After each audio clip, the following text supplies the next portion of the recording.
상동 가톨릭 교육관, 네, 갈매 기도회에 오신 모든 분들 환영합니다. 아까 딱 들어올 때 저는 뭐 날씨가 꾸리꾸리 해가지고 얼마 안 왔겠다 했는데 꽉 채워주셨네요. 은총 하느님께 청해 올립니다. 이분들 축복해달라고 기도합니다. 이 한 분 한 분들 진짜 각자의 사정들이 다 있죠. 다양한 사정들이 있을 거라고 생각하고 있습니다. 그러니까 오실 때 목발을 짚고 오시는 분도 봤고, 또 자녀들 중에 또 아픈 분이 있을 수도 있고, 또 여러분 스스로가 또 어디 불편하신 분들도 있을 수 있고, 오직 예수님 옷자락 잡고 싶어서 그 군중을 다 파헤치고 나온 그 12년 동안 혈류병을 앓는 여인이 예수님 옷자락 만지려고 거기 다 뚫고 왔잖아요. 이거 엄청나게 대단한 거거든요. 그 사람이 들어갈 수 없는 그 사이를 비집고 간 거예요. 저는 그게 다 느껴져요. 어떻게 들어갔을까? 그 군중은 진짜 사람들이 밀집되어 있는 건데 어떻게 들어갔을까? 그런 마음들로 여러분들이 오신 거라고 믿습니다. 또 여러분 또 배우자 때문에 속상해서 오신 분도 있을 것 같아요. 맞아요. 제 뜻대로 안 되는 그런 것들 때문에 또 여기 말고 집에 있는 누군가를 위해서 기도하러 오신 분도 있을 수도 있을 것 같고, 또 어떤 회개를 위해서 오신 분도 있을 수 있을 것 같고, 그냥 오늘 하루 쉬는 날인데 그냥 뭐 집에서 나태하게 TV 보면서 이렇게 하느니 말씀 들으러 가자 라고 오신 분도 있을 것 같아요. 그래요? 그런 사람도 있을 거예요. 정말 잘 선택하신 것 같아요. 정말 잘 선택하셨어요. 왜냐면 우리 시간은 소중하니까. 제 시간도 소중하고 여러분 시간도 소중하죠? 때론 저도 유혹 받을 때가 있어요. 좀 나태하게 좀 이렇게 빈둥빈둥 거리고 싶다라는 그 생각들이 들 때 딱 일정표를 보면 뭐예요? 강의가 있어. 그래, 맞아. 그래, 하느님 말씀 선포하는 게 이렇게 기쁜 거예요. 너무 기쁩니다. 요즘에 또 강의 준비하다 보면 책도 읽어야 되고, 과거에 신학교 때 배웠던 것도 한번 들춰봐야 되고, 특히 저는 성경 중심이거든요. 저는 성경을 계속 펼쳐놓고 공부를 하는 편이에요. 그리고 이제 이렇게 뭐를 적어오긴 하지만 이거 다 성경 말씀이에요. 성경 말씀을 적어놓고 여기 그때 하느님께서 당신께서 이분들 아시니까 이분들에게 맞는 말씀 전해주셔라. 이런 신령기도 하면서 의지를 가지고 옵니다. 그때마다 제가 느끼는 거 뭐냐면 성령 신심, 성모 신심, 성체 신심, 그리고 예수님 성심, 성모님 성심, 이런 것들이 다 관통될 때가 있거든요. 관통됩니다. 이게 뭐 별개의 가르침들이 아니고 하나로 통합되는 듯한 느낌을 많이 받아요.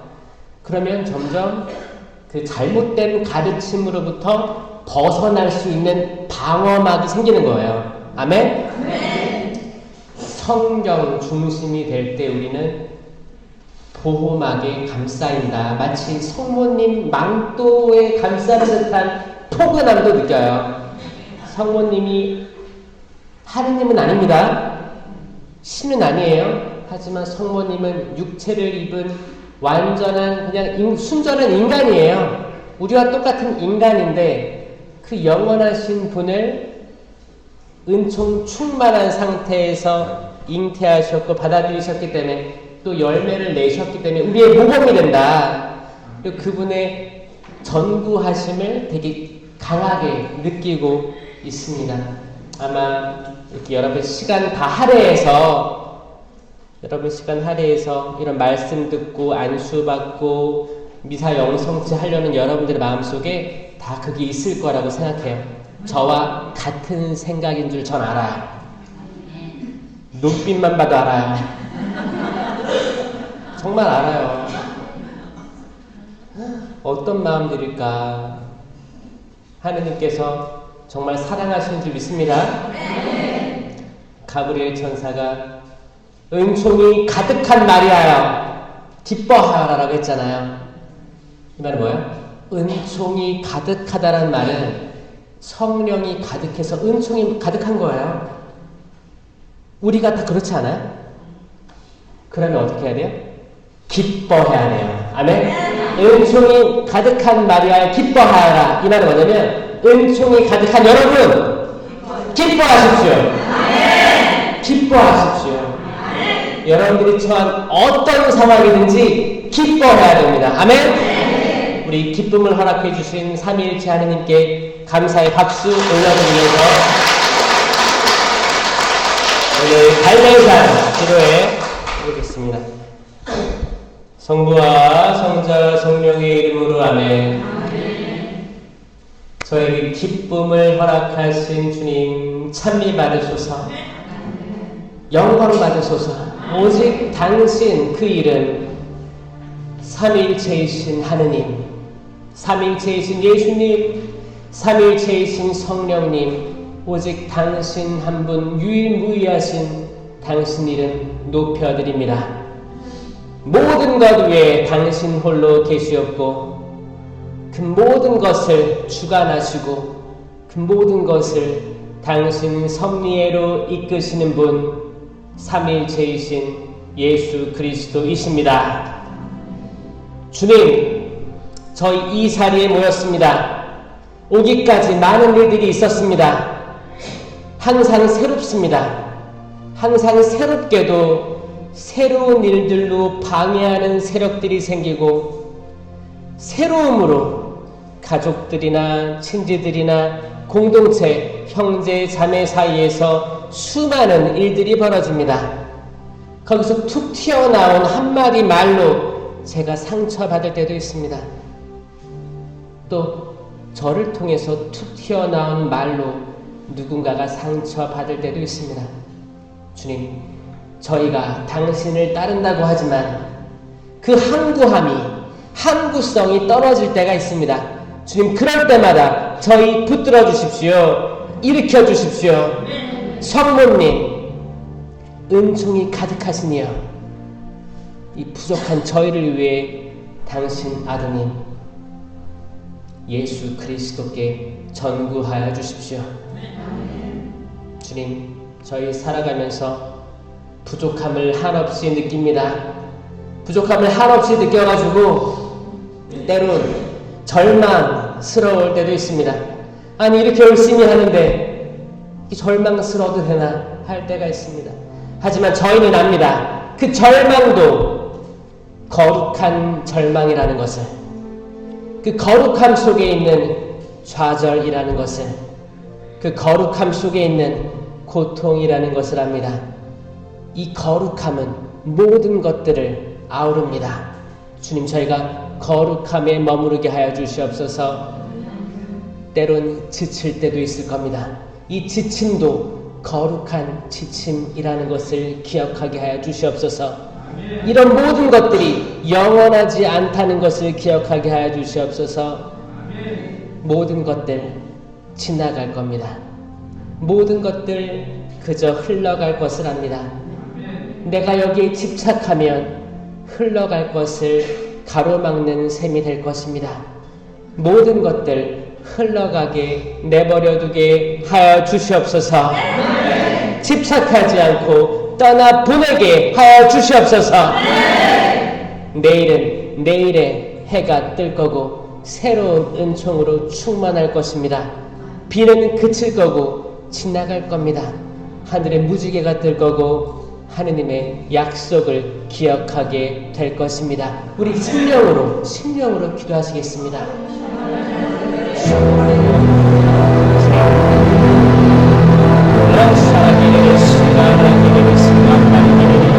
여기 있는 이분들, 당신 자녀들, 기억하여 주시옵소서. 축복하여 주시옵고 당신이 직접 어루만져 주시옵소서. 그들의 외침을 들어주시옵소서. 샤라게르리시 가르바리게르리시 라마슈리 가르바리게르리 기억하여 주시옵고 보듬어 주시옵소서. 당신이 인도하여 주시옵소서. 주님 사랑의 말씀 주님 축복하여 주시옵소서. 기억하게 하여 주시옵소서. 눈이 있어도 보지 못하고 귀가 있어도 듣지 못하는 세상을 위해서 당신께서 선포하여 주시옵소서. 성령을 충만히 내려주셔서 이곳을 살아있는 당신의 양들을 되게 하여 주시옵소서. 이곳이 다락방입니다. 주님 다락방입니다. 성령을 내려주시옵소서.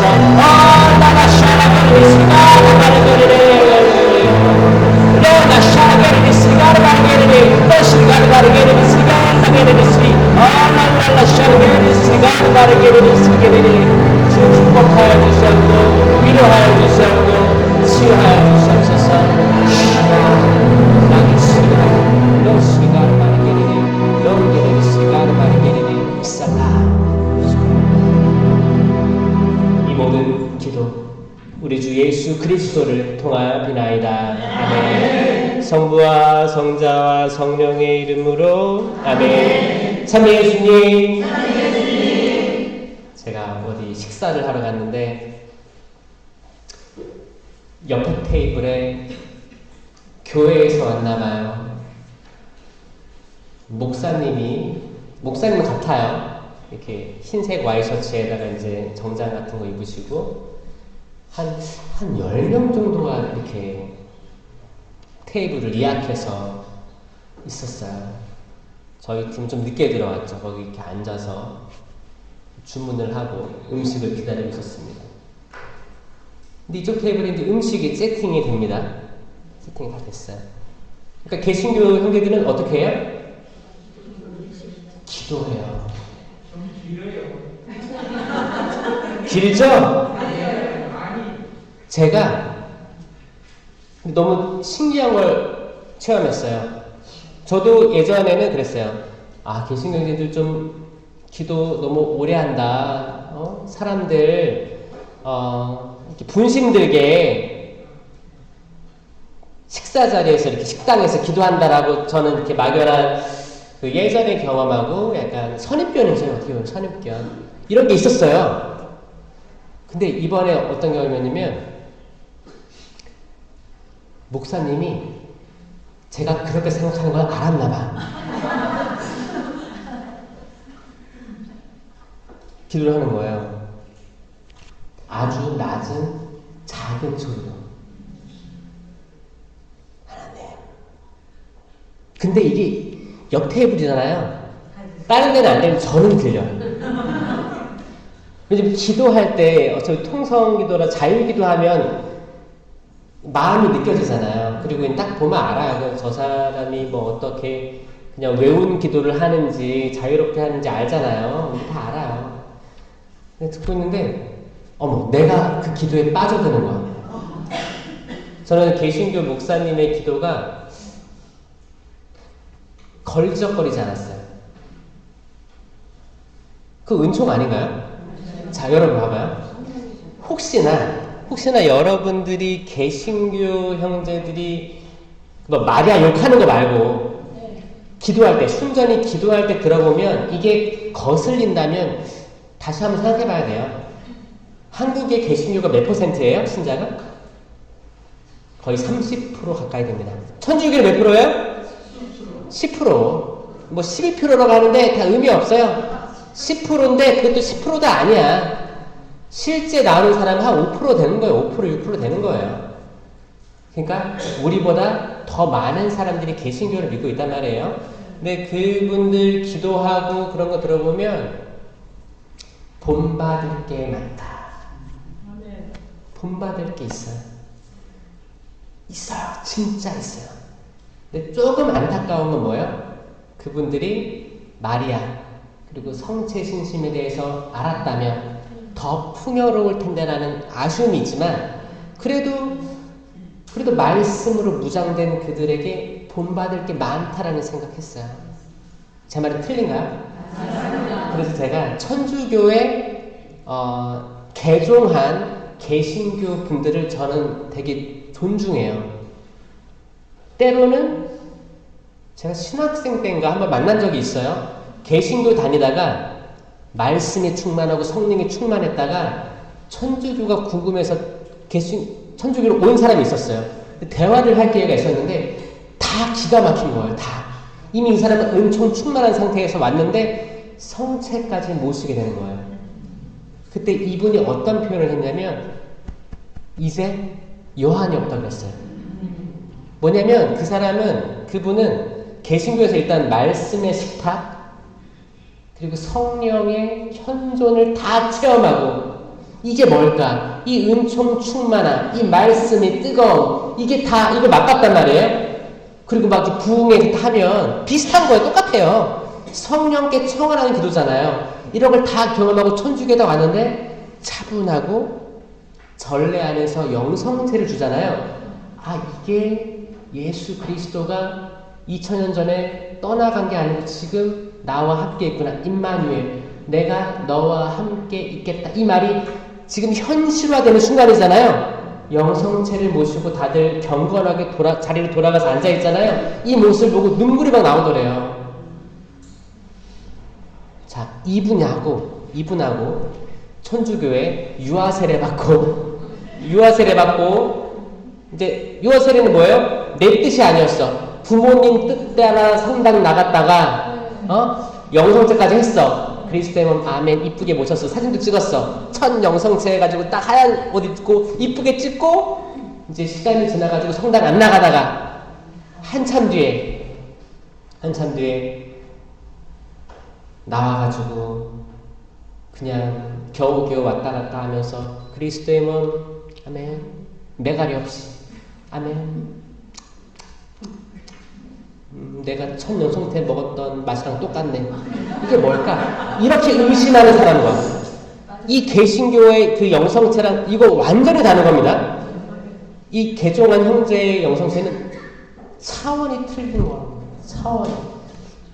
그래서 저는 개신교에서 누가 개종 왔다 그러면 이분들은 진짜 천국을 경험하는 거란 말이에요. 매일 미사 때 하고 제 생각인 거죠. 저는 천주교 신자에서도 이렇게 끌어올려야겠다. 어떻게? 말씀과 성령으로 끌어올려야지만 이게 레벨이 맞아가는 거예요. 이미 천주교 많은 걸 많이 받았는데 너무 이게 약간 그런 거지. 공무원을 제가 폄훼하는 거 아닙니다. 근데 공무원화라고 해요, 이거를. 그런 얘기 들어보지 않았어요? 천주교는 약간 공무원화. 개신교는 약간 중소기업 이렇게 지점 왜냐면은 천주교는 사실 모든 데가 약간 동마다 하나밖에 없잖아요. 몇 동에는 몇 동 성당 이렇게 하나씩밖에 없는 거예요. 근데 한 동에 교회가 얼마나 많아요? 엄청 많아요. 거긴 경쟁합니다. 계속 경쟁해요. 내 물건이 잘 팔려야 성장하기 때문에 신도 싸움이 있는 거예요. 이건 완전히 좋은 경쟁이에요. 열심히 할 수밖에 없어요. 아니면 내 교회 아무도 안 나와. 처절하게 싸웁니다. 처절하게 투쟁하는 거예요. 어떻게 투쟁해요? 남과 남 목사들과 싸우는 게 아니고 말씀 읽고 내가 완전히 말씀에 무너져야지 하느님 나한테 말씀을 주시니까 이 말씀을 살아내려고 하는 목사님들, 전도사님들 엄청 많다는 거예요. 분명히 또 잘못된 길로 가는 사람도 있겠지. 근데 저는 그냥 일반적인 걸 얘기하고 싶어요. 배울 점이 엄청 많아요. 근데 천주교는 어때요? 다 동마다 하나씩밖에 없죠? 그러면 그 동 근처에 있는 지역이 있어요. 이거를 뭐라고 해요?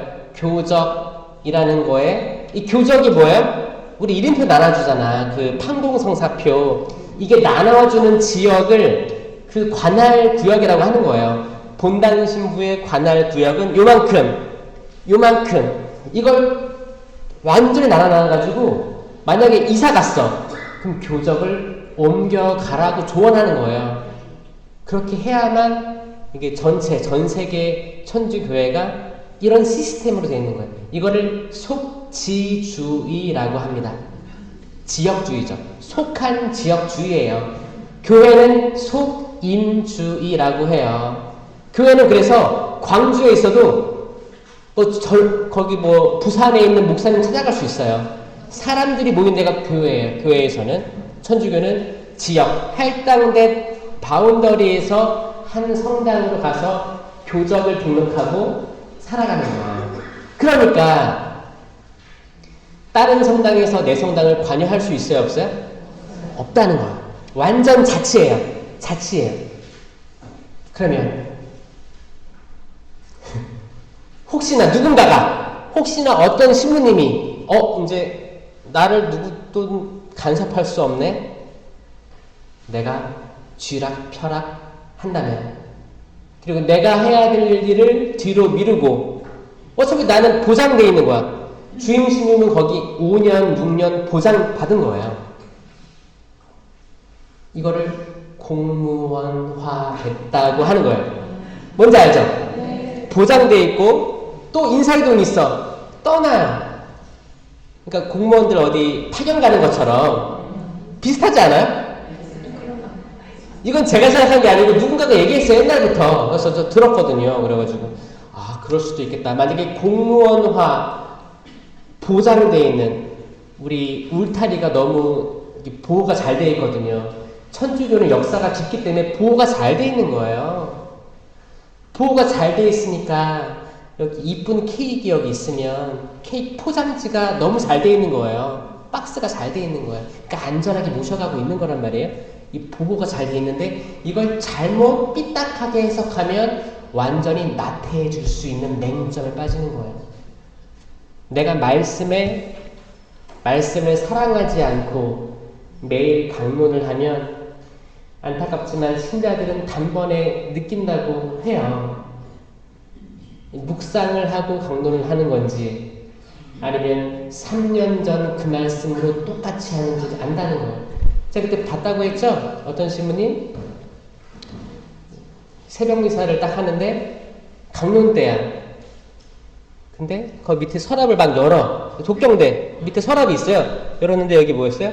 가해, 나해, 다해. 천주교는 전례력이 있잖아요. 그럼 가해, 나해, 다해가 3년마다 돌아가는 거예요. 그러면 지금이 나해죠. 나해잖아요. 그러면 나해, 매주 그거면 똑같은 복음이에요. 그럼 이거를 다 만들어 놨다면 똑같은 강론, 지금 살아있지 않은 강론을 할 가능성도 있는 거예요. 제가 지금 누가 그렇게 하고 있다는 게 아닙니다. 오해하지 마세요. 그럴 수도 있다는 거예요. 조금만 나태해지면 충분히 나태해질 수 있는 상황이 공무원화된 교회라는 거예요. 이게 또 개신교는 없냐? 있어요. 개신교는 대형 교회들이 이럴 수 있어요. 대형 교회들은 일단 대형 교회까지 갈 때는 이 목사님이 많은 경험이 있었겠죠. 아마 그때 그 시작의 경험을 간직한 분들이 많길 바랍니다. 근데 이제 혹시나 나태해지면 나중에는 더 많은 악한 세력들이 괴롭히겠죠. 이건 계속 싸우는 거예요. 그런 세상이에요. 그래서 저는 천주교가 신자들부터가 똑똑해져야지 저는 사제들, 수도자들이 좀 나태하지 않고 각자 공부할 시간을 많이 가질 수 있다고 저는 또 생각을 해요. 신자들이 똑똑해야. 똑똑한 게 뭐예요? 잘난 거예요? 아니요. 공부해야. 뭘 공부해요? 성경. 말씀을 공부하는 사람이 많아야 같이 성장한다 생각해요. 흔한 말로 그래요. 어느 나라든, 전 세계 어느 나라든 국민 수준에 맞는 정치 지도자를 만난다라고 하는 격언이 있습니다. 마찬가지로 본당 신자들 수준에 맞는 본당 신부가 있다는 말도 있는 거예요. 이거 오래된 말이에요. 그러니까 때론 우리가 어떤 본당 신부님을 헌담할 때 있잖아요. 그래서 그걸 뭐라고 해요? 누워서 침대깨라고 하는 거예요. 만약에 나 어떤 신부 너무 좋고 어떤 신부 호불호가 갈려. 근데 이 집은 너무 싫어. 빨리 갔으면 좋겠어. 그럼 이미 자기 얼굴에 침 뱉는 거예요. 왜냐? 이 공동체가 딱 맞는 영성적인 수준에 딱 심리 만나는 거예요. 그럼 같이 성장해가는 과정인 거예요. 그러면 내가 욕할 필요도 없는 거죠, 사실. 근데 이렇게 불평하고 이게 그 광야에 이스라엘 백성들이 40년 동안 불평했대잖아요. 40년 동안 하루도 빠지지 않고 불평했던 그들은 결국 가나안 땅을 밟지 못했습니다. 우리는 어떻게 해야 돼요? 단 하루도 빠지지 않고 긍정적으로 기쁘게 은총이 가득한 마리아처럼 살면 결국 우리가 이르게 될 곳은 어디예요? 약속의 땅, 가나안 땅. 아멘? 아멘. 거기로 가는 수많은 장애물들이 있을 거예요. 사람이 있을 수도 있고 건물, 으리으리한 성, 예리코 성일 수도 있어요. 거기를 어떻게 해요? 우리 삽 들고 대포 가지고 부시고 삽 파서 돌 나르고 해서 들어가야 돼요? 아니요. 7바퀴 돌면 무너지는 거예요. 기도하면서 묵주기도를 하든 뭘 하든 다양한 기도하면서 그냥 걸으면서 우리 자기 생활 하다 보면 그 장애물들 싹 다 내려앉아 있을 겁니다. 아멘. 이게 신앙의 여정 아니겠습니까? 꼭 먼 훗날 같은 자리에 있길 소망합니다. 아멘. 아멘. 제가 오늘 가져온 주제는 성모님은 10계명을 지켰을까? 예. 아멘. 라는 생각을 가지고 묵상을 해왔습니다. 사실 정확히 표현은 성경들에는 등장하지 않아요. 근데 성경들에 나와 있는 그 표현들을 가지고 우리가 그 유추해 볼 수 있는 거죠. 자, 이러려면 봐봐요. 제 지금 주제 말했죠. 뭐예요? 성모님은 10계명을 지켰을까? 이거를 이해하려면 10계명을 알아야 될 거 아니에요. 자, 나는 10계명 나는 다 외운다. 솔직히. 아멘. 지금 또 혹시 있어요? 이게 사실 나는 한 8개, 9개 다 외울 수 있을 것 같은데 라고 하지만 막상 내가 시킬 것 같으니까 지금 손 안 드는 사람도 있어요. 지금 약간 좀 내가 좀 확실하지 않으니까 이해합니다. 그래서 한번 쭉 돌이켜보면서 한번 마리아의 삶에서 이 10계명하고 연관된 부분이 있나 한번 생각해 볼게요. 첫 번째 계명 뭐예요? 한 분이신 하느님을 흠숭하여라. 이 흠숭은 그 무엇보다 위에 완전 우선순위예요. 완전 우선순위. 흠숭하는 거예요. 모든 내 마음과 정신, 생각, 신명기의 말씀처럼 모든 걸 한 분이신 하나님 사랑해야 되는 거. 그 흠숭이에요. 그 흠숭인데 한 분이신 하느님. 유일신. 자, 여기에 만약에 삼위일체 신비를 잘못 이해하는 사람들은 어떻게 받아들이냐? 가끔 삼신론으로 받아들일 때가 있어요. 삼신론이 뭐예요? 세 분의 신을 얘기하는 거예요. 세 분의 신, 삼신론. 이건 이단입니다. 이단. 만약에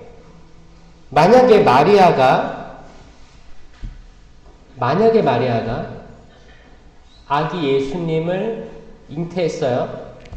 낳았어요. 공생활을 살다가 예수님 돌아가셨어요. 근데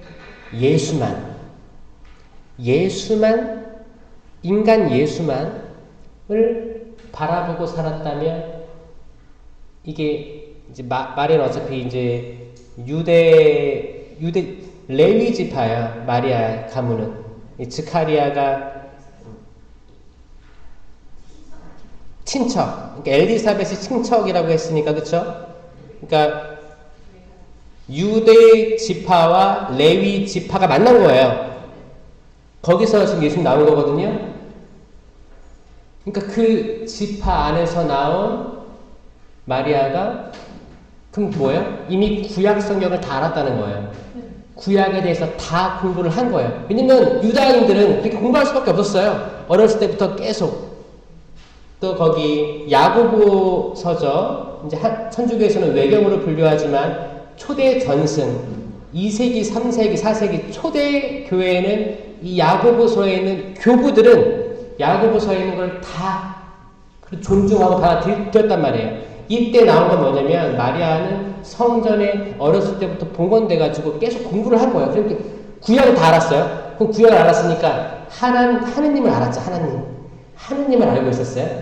그럼 본인이 마리아가 예수님 잉태했어. 예수님. 만약에 인간 예수를 마리아가 내 아들 했다면 일단 하느님과 예수님의 완전한 구별이 생기는 거예요. 이게 삼신론으로 가는 초기 단계인 거예요. 삼위일체가 아니고 나눠지는 거죠. 그렇죠? 자, 그런데 은총이 가득하니요 너는 하느님의 총애를 받았다라고 말하잖아요. 가브리엘 천사가 하느님의 총애를 받았다. 어떻게 그런 일이 제게 있을 수 있습니까? 성령께서 너에게 내려오시고 와 여기 지금 삼위일체가 다 들어가네. 성령께서 너에게 내려오시고 즉 거룩한 힘이 너를 감쌀 것이다. 장차 태어난 아기는 거룩하신 분 예수라 하여라. 저는 주님의 종 I'm the servant of the Lord. 이 Lord는 주님이죠. 주님이란 표현은 하느님이란 표현이에요. 지금 우리처럼 지금을 살고 있으면 주님 자비를 베푸소서 하면 이게 예수님인지 하느님인지 누구예요? 주님?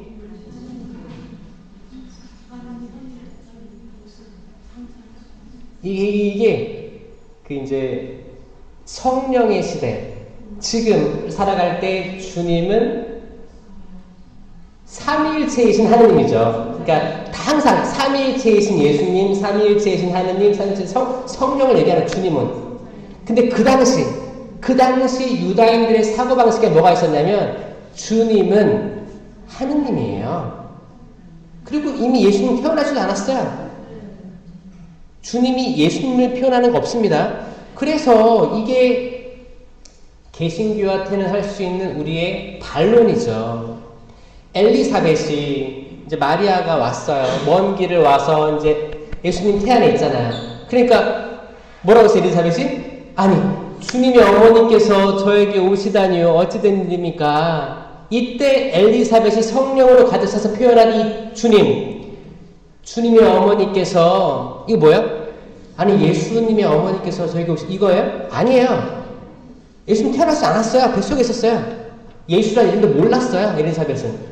주님의 어머니께서 제게 오시다니 아니 하느님의 어머니께서 제게 오시다니 이게 하느님의 어머니 교리 시작이에요. 이거는 계시된 거야. 계시. 성경이 공적 계시죠. 공적 계시로 예수님은 그러니까 성모님은 하느님의 어머니가 되시는 거예요. 이거는 엘리사벳이 자기 지성으로 얘기한 게 아니고 뭐야? 성령으로 가득 차 얘기한 거예요. 예언이에요. 예언. 성령으로 가득 차.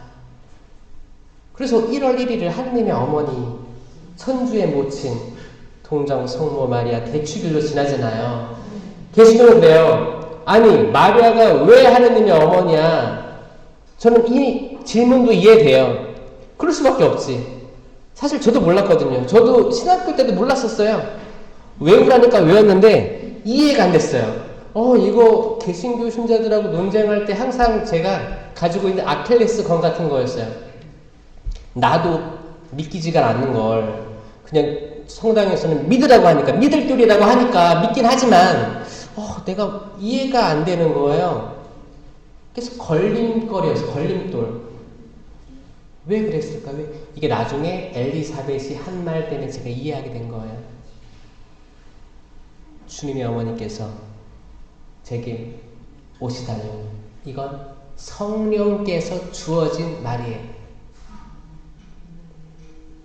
그 삼위일체이신 하느님 은총이 가득하니 총애를 받으니 그리고 성모님은 하느님의 그 천사의 말에 오케이, 네, 저는 주님의 종입니다. 저는 하느님의 종입니다.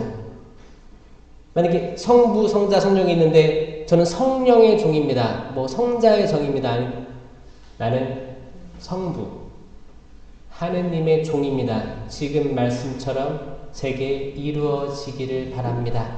이게 fiat, voluntas tua, 그쵸? fiat, 그대로 이루어지기를 바랍니다. 라고 하셨기 때문에 이거는 그 모든 것보다 우선순위에 있던 거예요. 분명히, 아니, 남자를 모른다는데 임신하게 될 거예요. 와우, 그래요? 그럼 상상할 거 아니야. 아, 그러면 요셉한테는 뭐라 그러지? 요아킴과 안나 부모님에게 뭐라고 하지? 뭐라고 하지? 그 어떤 일이 있을까? 그럼 돌에 쳐맞겠지? 그러면 나는 죽겠지? 엄청나게 많은 생각들을 했을 거예요. 단순히 이걸 그냥 아 그래요? 고마워요. 이렇게 하지 않았을 거라는 거예요. 인간이잖아요. 마리아는 완전한 인간이었어요. 여러분과 똑같은 인간이었어요. 신이 아닙니다. 인간이. 이런 공포심, 걱정, 두려움 있었을 거예요. 근데 보호된 거지. 뭔지 모를 아 내가 이렇게 하는 게 맞겠다. 이렇게 응답하는 게 맞겠다라고 자유의지로 얘기한 게 뭐예요? 저는 주님의 종입니다. 이건 경외의 은사하고 비슷합니다. 경외는 정말 그분이 어마어마한 거예요. 존재가. 특히 저는 자연을 보면 그 경외를 느끼곤 하는데 호주는 너무 자연 경관도 아름다웠어요. 땅도 너무 비옥했어요. 거기 마켓에 가서 이제 제가 밥을 해야 되거든요. 거기서는 식복사도 없고 아무것도 없었어요. 그래서 밥을 하면 한 번은 제가 밥을 하고 한 분은 이제 할아버지 신부님, 호주 신부님이 밥을 해줘요. 이 밥이라는 게 우리가 먹는 밥 말고 호주식 밥이죠. 그럼 뭐예요? 뭐 고기도 있고 빵도 있고 채소도 있고 이렇게 대충 이렇게 하는 거 있어요. 웨스턴 스타일이에요.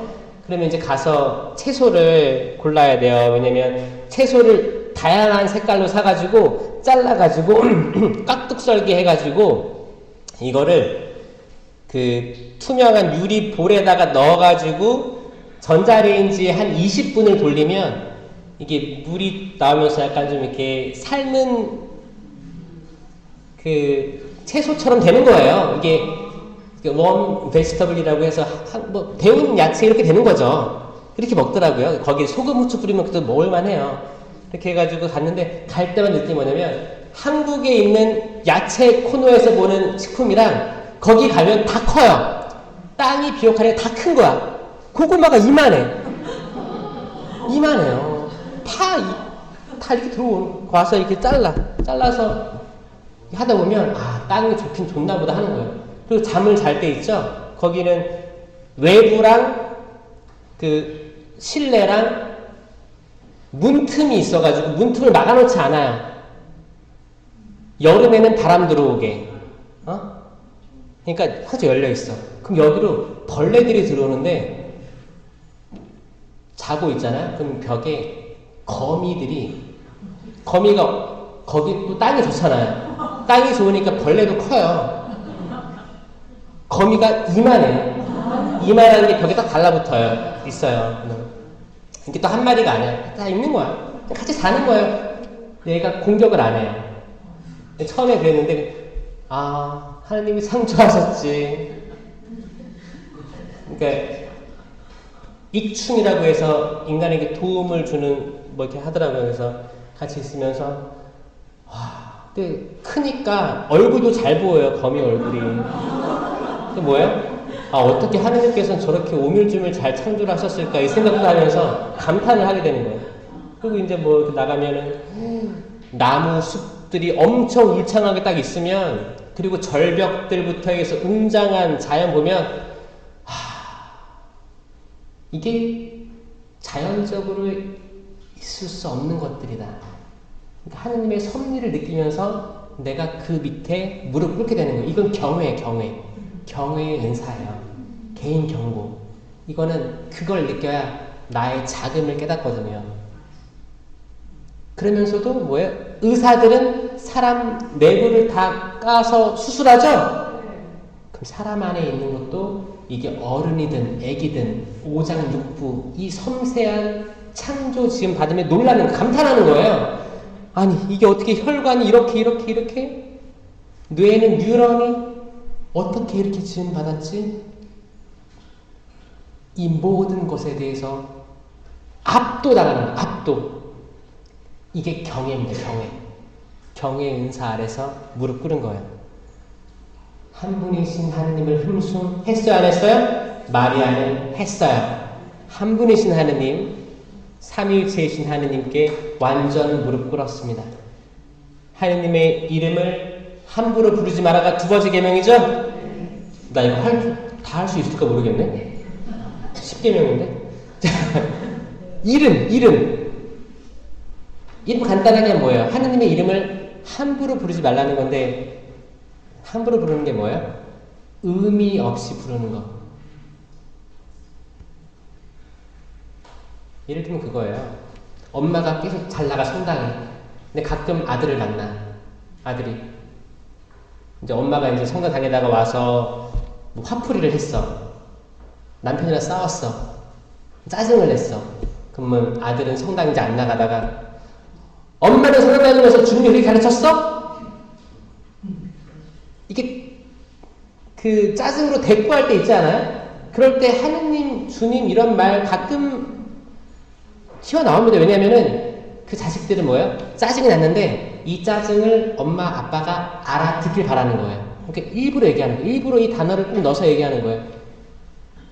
이거는 그 아이들이 악해서 그런 게 아니고 악이 그렇게 시키는 거예요. 함부로 얘기하는 거예요. 함부로. 정말 주님, 하느님 존경이 없는데 어떻게 사람 화나게 만들려고 하는 거예요. 그럼 잘 식별하셔야겠죠? 또 부딪히면 또 싸우는 거예요. 아, 주님 축복해 주십시오. 기억해 주십시오. 지금 자기가 하는 말이 무슨 말인지 모릅니다. 기도하는 거예요. 이름을 함부로 부르지 않았습니다. 마리아는 이름을 절대 함부로 부르지 않았어요. 저는 주님의 종이뿐입니다. 주의를 거룩히 지내라. 유대 지파와 또 레위 지파 사이의 가문이었기 때문에 마리아는 주의를 거룩히 지킬 수밖에 없는 상황이었겠죠. 이러니까 가정이 중요한 거예요. 가정. 그러니까 예수님이 태어날 때도 이 지파를 아무 지파나 맺어서 태어난 게 아니고 진짜 유대 지파와 레위 지파라는 이 제사장의 가문과 만나게 해서 이렇게 나왔다는 거 어마어마한 일입니다. 그렇죠? 그러니까 우리의 가정도 아무렇게나 만난 거 아니시잖아요, 다들. 대충 만났어요? 제비 던져가지고 만났어요? 혹시 선을 봐서 결혼할 수도 있죠. 예전에는 그랬으니까. 그랬을 수도 있지만 그래서 약간 조금 가슴에 답답함이 있을 수도 있어요. 그런데 저는 그렇게 생각해요. 그때 문화를 하느님께서도 아셨어요. 그럼 분명 거기에 이유들이 있을 거라고 생각해요. 이건 나중에 깨달을 수 있어요. 당장 우리가 알 수는 없지만 하느님의 섭리는 없는 데가 없다. 아멘? 좀 믿으셔야 돼요. 그리고 감사해 하시는 거. 감사하면 감사가 더해지고 복이 더해지는 거예요. 은총 더해지는 거예요. 이왕 살 거면 감사하니까 은총 더하고 살아야지. 왜 자꾸 내 복을 날려버리면서 살아요? 그쵸? 기쁨으로 긍정적으로 살아갑시다. 그리고 부모에게 효도하라. 네 번째 계명에서는 이제 마리아의 부모님은 누구라고 했죠? 요아킴과 안나. 이분들의 추기를 지금 교황 거기 프란치스코께서는 뭐라고 해요? 이날 전대사를 부여한다라고 하는 거예요. 7월 26일. 이 요아킴과 안나, 그때가 한참 코로나가 세상을 혼란스럽게 했을 때 많은 분들이 요양원, 병원에 있는데, 어르신들이 있는데 자녀들이 못 찾아갔어요. 내가 가고 싶은데 못 찾아간 사람도 많았어요. 이분들에게 전대사의 기회를 주는 거예요. 내가 가고 싶은 의지가 있으면. 근데 지금 코로나 끝났으니까 실제 부모님이나 아니면 다른 사람을 방문했을 때 주어지는 전대사예요. 코로나 때 그게 약간 식별됐었죠. 내가 정말 가고 싶은데 거기 간호사랑 거기 리셉션에 싸우는 거야. 나 지금 들어가야 되는데, 봐야 되는데, 엄마 봐야 되는데, 아빠 봐야 되는데 왜 못 들어가게 하냐, 정부가 왜 이러냐, 이렇게 싸웠던 사람들, 저는 복을 좀 받을 거라고 생각해요. 그런데 병원에서 면회가 안 돼요. 안 돼요? 야, 안 되는데 가지 말자. 자, 이랬던 분들, 이거 하느님이 아실까 모를까요? 저 아신다고 생각해요. 그 마찬가지예요. 성당도 성당 나오지 말라는데? 아싸. 그러면 놀러 가야겠다. 거기 그때 한국에 제일 많이 팔린 차가 뭔지 알아요? 그 당시에? 캠핑카였어요. 캠핑카. 코로나 때 캠핑카가 엄청 팔렸습니다. 왜냐? 그게 가족 아니면 못 만나겠거든요. 가족만. 그럼 가족끼리 어디 가는 거예요. 전라도와 경상도 다 가는 거예요. 나오지 말라니까, 성당에 나오지 말라니까. 그때, 그러니까 코로나 시기가 그 키로 쭉정이 걸러졌던, 한 차례 걸러졌던 때라고 저는 이해합니다. 어떤 사람들은 신령 성취하면서 가슴 아파하면서 내가 지금 성당에 못 가지만 지금 성당에 가서 영성체 하는 거를 제가 영적으로나마 느끼게 해주십시오라고 눈물을 흘리면서 신령 성취한 분들도 많아요. 가진 자는 더 많이 받아 넉넉해지는 거예요. 근데 가지지 못한 자는 가진 것마저 빼앗기게 되는 형국이 정확히 드러났어요. 부모에게 대한 효도 마찬가지였습니다. 그때 마리아는 요셉을 어떻게 만났겠어요? 부모님이 정해준 거예요. 그렇지 않았겠어요? 마리아가 랄랄랄랄랄 요셉이네, 결혼해야겠다, 이게 아니고, 이거 그 당시 문화가 그랬어요. 부모님이 만나게 해준 거예요. 유다 지파와 레위 지파의 만남이었어요. 부모에게 효도하라. 마리아가 했어요, 안 했어요? 했다는 거예요.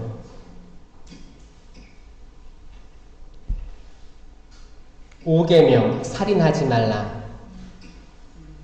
마리아가 결혼 전에 잉태한 아이를 죽였어요?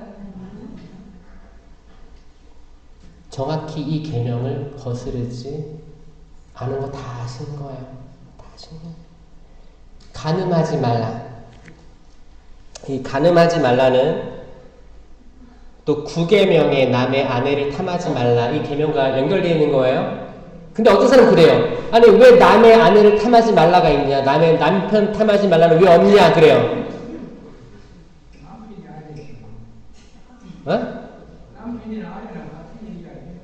그렇죠. 이렇게 이해하셔야죠.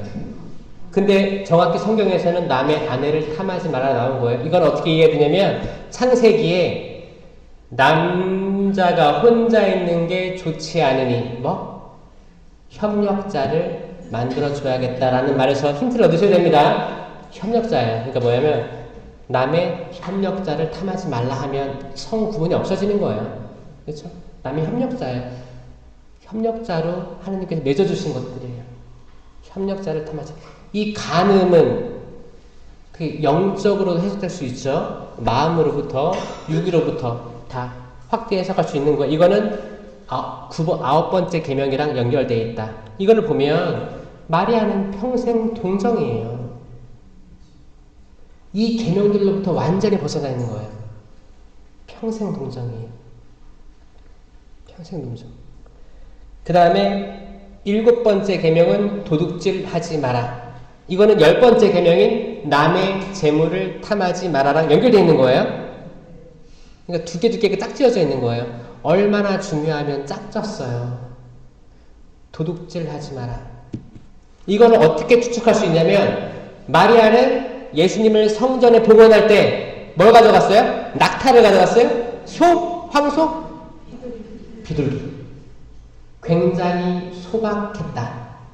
자기가 할 수 있는 걸 한 거예요. 남자 비교하면서 아니 저 집은 소 한 마리를 가져가네? 황소를 가져가네? 남에게 탐나거나 나 그래도 유다 지파인데 이 정도 해야 되는 거 아니야? 허풍, 허영 그런 거에 빠지지 않고 자기가 할 수 있는 소박한 걸 자기 자유유지를 한 거예요. 이거는 남이 가진 것들 도둑질에서 거리가 먼 거죠? 그리고 8번째 계명이 거짓 증언을 하지 마라. 거짓 증언도 거짓말을 할 기회가 있었습니까? 만약에 마리아가 예수님을 잉태했어요. 천사의 음성 들었어. 그리고 요셉한테 말했을까요? 안 했을까요? 말했겠죠. 말하니까 요셉이 남모르게 파혼하리라 마음먹었잖아요. 그쵸? 알았다는 거예요. 정확히는 안 나와 있습니다. 그렇게 유추해 볼 수 있는 거예요. 마리아는 사실대로 얘기해. 나 꿈에서 천사가 그렇게 될 거라고 했는데 진짜 아이가 있는 것 같아. 뭐 어떻게든 표현했겠죠. 그러니까 뭐예요? 남모르게 파혼할 생각을 가집니다. 마리아 거짓말했어요? 거짓말하지 않았습니다. 자, 이 10계명을 쭈르륵 봤을 때 마리아 이 계명들을 다 지키셨다 라고 생각을 합니다. 그러니까 태중에 말씀을 잉태하셨구나 라고 역으로 또 생각해봐요. 우리가 말씀을 잉태한다는 표현은 우리가 지금 살면서 마리아가 돼야 된다. 그 마리아는 그 하늘에 있는 마리아뿐만이 아니고 우리도 그렇게 되라고 초대받은 거예요. 불륜 받은 거예요. 사람들이 육적으로만 생각하니까 말씀을 잉태한다는 말이 남자와 여자의 육적인 관계 이런 걸로만 되면 안 되는 거예요. 이거는 뭐 드라마나 영화 많이 봐서 그런 거고 영적으로 이해를 하면 뭐냐면 로고스, 말씀, 빛을 잉태한 거예요. 영원한 빛, 하느님은 곧 말씀입니다. 말씀이 사람이 되시는 거예요. 그러면 내가 말씀을 잉태한다는 거는 저도 지금 하느님 말씀을 선포하고 있죠? 선포하는데 이게 뭐 귀로 떨어진 사람이 있고 머리로 떨어진 사람이 있고 뭐 옆구리 뭐 떨어진 사람이 있어요. 말씀의 씨가. 근데 우리 마음밭이 좋으면 받아들인다는 거예요. 근데 돌멩이들이 많고 자갈 먹기 가시덤불도 많아. 그럼 튕겨나갈 수도 있고 땅에 떨어질 수도 있는 거예요. 제가 저번에 운전하면서 가는데 창문을 조금 열어놓고 가는데 거기 민들레 씨가 하나 딱 들어오더라고요. 아니 속도가 60km였는데 들어오는 거야. 와, 이 씨는 여기가 어딘 줄 알고 들어왔나. 대화를 시도했어요. 야, 넌 땅에 들어가야지 하고 잡아서 다시 보내줬어요. 말씀은 진짜 사방팔방에 다 떨어지는 거예요. 지금은 영상을 통해서도 전 세계로 다 흩어지는 거예요. 근데 들을 귀가 있는 사람만 받아먹는다는 거예요. 어떤 사람들은 아무리 들어와도 안 들어와요. 그런 사람이 있어요. 어쩔 수 없어요. 그럼 그때는 아닌 거야. 그때가 안 된 거야. 때가. 저도 아버지 저 친구의 좋은 말들이 어렸을 때도 안 들어왔어요. 짜증났지. 안 들리니까, 안 들어오니까. 근데 나중에 그게 이해되고 그때 들으면 짜증이 안 나더라. 그러니까 사람마다 때가 있는 것 같긴 해요. 그렇죠? 그러니까 조급해할 필요도 없고 때가 있겠지. 기쁠 때가 있으면 슬플 때도 있고, 그렇죠? 우리가 성장할 때가 있으면 추락할 때도 있겠죠. 그럴 다 때들이 있는데 중요한 건 뭐예요? 죽고 사는 거 빼면 별 문제 아닙니다. 별 문제 아니기 때문에 털고 넘어가시는 거예요. 최대한. 왜 그러라고 하냐면 그렇게라도 해야 이 약간 작은 진리를 따라가야 여러분이 마음의 평화를 누릴 수가 있다는 거예요. 작은 거에, 지나갈 작은 거에 지금 매달리고 나한테 왜 이런 시간을 줘? 왜 죽어버려야지? 이런 생각들이 들어오면서 이게 마치 이 작은 고통이 영원할 것만 같다고 느껴지는 순간 이게 뭐야? 내 뇌에 각인되고 이게 지금의 정신병들을 일으키는 약간 단초가 된다. 그게 아니고 다 그냥 지나갈 거예요. 저도 지금 뭐 이렇게 저도 원해서 그런 건 아니지만 강사 생활을 하고 있어요. 제 원래 일은 외국인 담당인데 외국인 담당을 하고 있습니다. 근데 세상 사람들은 제가 이제 강사인 줄 알아요. 사실 억울하더라고요. 제가 저번에 그 주교님하고 이렇게 이제 어른 손님들 얘기를 하는데 저는 외국인 담당이고 이제 해양사목 담당인데 왜 강의하고 다니냐. 나 할 거 다 하고 저에게 맡겨진 쉬는 시간에 하러 다닙니다. 이거 말하기도 그냥 고리타분하고 뭘 굳이 얘기하냐 해서 가만히 있었어요. 그러니까 뭐예요? 세상에서는 이게 드러나는 거니까 그렇게만 보여지는 거예요. 근데 저는 하느님께서 다 아신다고 생각합니다. 저는 절대 제가 맡은 소임을 소홀히 한 적이 단 한 번도 없습니다. 오히려 다니면서 외국인, 우리 다 이주민이다.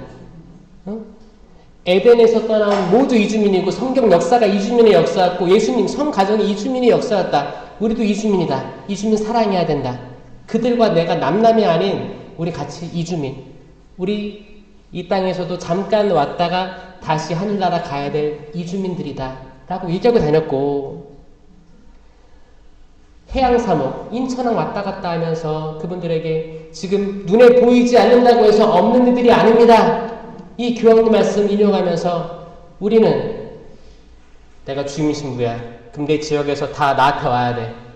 이 가만히 있으면 오는 신자들이 오는 사목이 아닌 나는 찾아가는 일을 하고 있습니다. 제 구독자시군요. 감사합니다. 그거를 계속 강의 때도 얘기하고 다니는 거야. 근데 이거를 강의를 쭉 듣는 사람들이 이 말 안 해. 근데 뭐야? 그냥 계속 어디 갔네 이것만 보는 사람들은 그렇게 오해할 수도 있는 거예요. 그러면 저는 어떻게 해야 돼요? 그냥 묵묵히 제 할 일 하고 또 순명하면서 살아야 되지 않겠습니까?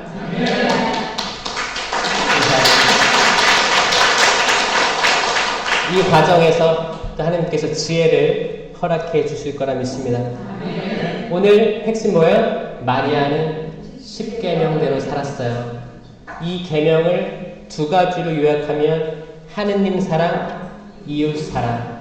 이거를 실천하시면서 여러분 태 안에 말씀이 잉태되길 바랍니다. 아멘. 그 말씀의 잉태는 열매예요. 열매를 내놓는 삶 되시기 바랍니다. 그 열매를 다른 누군가가 먹을 거예요. 그게 사랑이든 기쁨이든 평화든 인내든 친절이든 선행이든 성실이든 온유든 절제든 이걸 먹고 그 영혼도 또 말씀을 잉태해서 열매를 맺는 이 반복적인 순환의 삶을 살아가시기 바랍니다. 아멘. 영광이 성부와 성자와 성령께 성부와 성자와 성령의 이름으로